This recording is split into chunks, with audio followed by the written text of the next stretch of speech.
Olá pessoal, bem-vindos ao nosso canal. Hoje vamos embarcar numa jornada incrível pelas páginas do primeiro livro da Bíblia, Gênesis. Este livro não é apenas uma coleção de histórias antigas. Ele é a base de tudo, o ponto de partida que explica quem somos, de onde viemos e qual é o nosso propósito. Preparados para desvendar os mistérios da criação e os primeiros passos da humanidade? Então, vamos lá. Gênesis significa começo, e é exatamente isso que ele nos mostra. Tudo começa com Deus. No princípio, não havia nada além do vazio e da escuridão, mas a voz de Deus ecoou. E com um simples haja luz, o universo começou a nascer. Em 6 dias, de forma poética e grandiosa, Deus organizou o caos. Ele separou a luz das trevas, as águas de cima das águas de baixo, e fez surgir a terra seca. Depois, ele encheu este novo mundo com vida. Primeiro, as plantas, as árvores frutíferas, cada uma com sua semente. Em seguida, as luzes no céu, o sol para governar o dia e a lua para a noite, junto com as estrelas. O mar se encheu de criaturas e os céus, de pássaros. A terra recebeu os animais,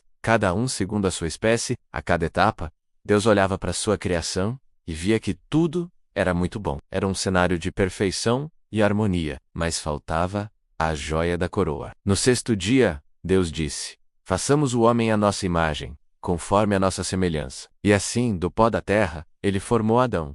Deus soprou em suas narinas o fôlego da vida, e Adão se tornou um ser vivente. Deus o colocou em um jardim maravilhoso chamado Éden, um paraíso onde tudo era perfeito. Adão tinha a tarefa de cuidar do jardim, e tinha comunhão direta com o seu Criador. Deus viu que não era bom que o homem estivesse só, e de uma das costelas de Adão, criou Eva, a primeira mulher. Eles eram perfeitos um para o outro, vivendo em total inocência e harmonia com Deus e com a natureza. No Éden, havia uma única regra: não comer do fruto da árvore do conhecimento do bem e do mal. Era um teste de confiança e obediência. Infelizmente, a harmonia foi quebrada. Uma serpente astuta enganou Eva, que comeu o fruto proibido, e o ofereceu a Adão. Naquele momento, a desobediência abriu a porta para o pecado no mundo. A inocência se foi, e eles sentiram vergonha e medo de Deus pela primeira vez. Como consequência, foram expulsos do paraíso. A vida se tornou mais difícil, marcada pelo sofrimento, pelo trabalho árduo e, finalmente, pela morte. A comunhão perfeita com Deus estava rompida. A história segue com os filhos de Adão e Eva, Caim e Abel. O ciúme e a raiva levaram Caim a cometer o primeiro assassinato, mostrando como o pecado já estava se espalhando e corrompendo o coração humano. Com o passar das gerações, a maldade se multiplicou de tal forma que Deus se entristeceu por ter criado a humanidade. No entanto, em meio a tanta corrupção, havia um homem justo, Noé.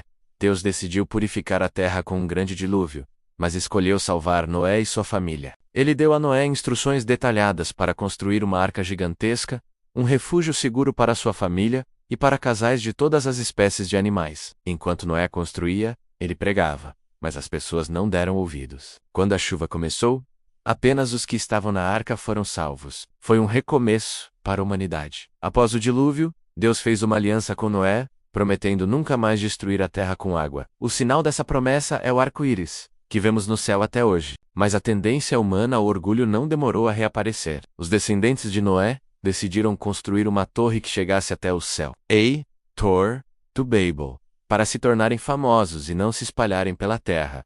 Deus, vendo essa arrogância, confundiu suas línguas. Eles não conseguiam mais se entender, e acabaram se espalhando, formando as diferentes nações e povos. É nesse ponto que a narrativa de Gênesis muda de foco. De história sobre toda a humanidade, o livro passa a se concentrar em um homem e sua família. Deus escolheu um homem chamado Abrão, que vivia em Ur dos Caldeus. Deus fez a ele um chamado radical: saia da sua terra, do meio dos seus parentes e da casa de seu pai, e vá para a terra que eu lhe mostrarei. Junto com esse chamado, veio uma promessa extraordinária. Deus prometeu fazer de Abrão uma grande nação, abençoá-lo, engrandecer o seu nome, e através dele, abençoar todas as famílias da terra. Mesmo sem saber para onde ia, Abrão obedeceu. Ele partiu com sua esposa Sarai e seu sobrinho Ló, em uma jornada de fé. A vida de Abrão, que mais tarde Deus renomeou para Abraão, foi cheia de desafios. Ele e Sarai, agora chamada Sara, eram idosos e não tinham filhos, o que tornava a promessa de uma grande nação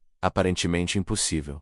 Mas Abraão continuou a crer. Em um dos testes de fé mais difíceis da Bíblia, Deus pediu que ele sacrificasse seu único filho, Isaque, o filho da promessa. No último momento, Deus o impediu, provando a fé inabalável de Abraão. A promessa continuou através de Isaque. Ele se casou com Rebeca, e eles tiveram filhos gêmeos, Esaú e Jacó. Desde o ventre, eles já lutavam. Jacó, o mais novo, acabou comprando o direito de primogenitura de Esaú e enganando seu pai, para receber a bênção principal. Por causa disso, ele teve que fugir para não ser morto por seu irmão. Durante sua fuga, Jacó teve um sonho poderoso com uma escada que ligava a terra ao céu. Ali, Deus reafirmou a aliança que havia feito com Abraão e Isaque. Jacó trabalhou muitos anos para seu tio Labão com Sussei, com Lia e Raquel, e teve 12 filhos, que se tornariam os pais das 12 tribos de Israel. Depois de muitos anos, Jacó lutou com um anjo de Deus, e teve seu nome mudado para Israel, que o significa aquele que luta com Deus. A parte final de Gênesis se concentra em um dos filhos de Jacó,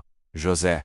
Ele era o filho favorito de seu pai, o que gerou um ciúme imenso em seus irmãos. Eles o odiavam a ponto de vendê-lo como escravo para mercadores que iam para o Egito. Para encobrir o crime, disseram a seu pai que José havia sido morto por um animal selvagem. No Egito, a vida de José foi uma montanha-russa. Ele foi escravo na casa de um oficial chamado Potifar, onde se destacou por sua integridade. Mas, após ser falsamente acusado pela esposa de Potifar, foi jogado na prisão. Mesmo na prisão, José permaneceu fiel a Deus, que estava com ele. Ele ganhou fama por interpretar sonhos, e por causa desse dom, foi chamado para interpretar um sonho do próprio faraó. José previu 7 anos de fartura seguidos por 7 anos de fome severa. Impressionado, o faraó o nomeou governador de todo o Egito, o segundo homem mais poderoso da nação. Durante os anos de fartura, José armazenou grãos sabiamente. Quando a fome chegou, o Egito era o único lugar com comida. E foi essa fome que trouxe seus irmãos ao Egito em busca de alimento. Eles não o reconheceram,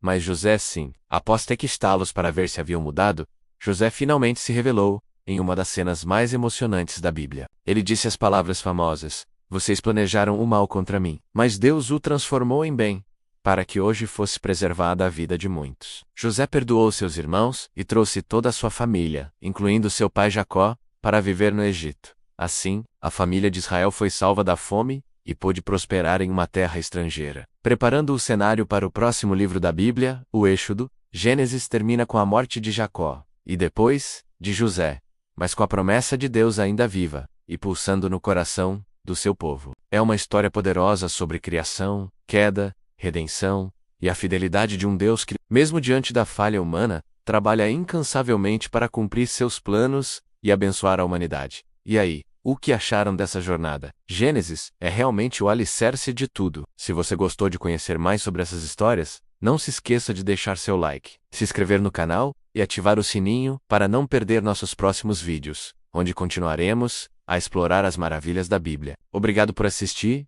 e até a próxima.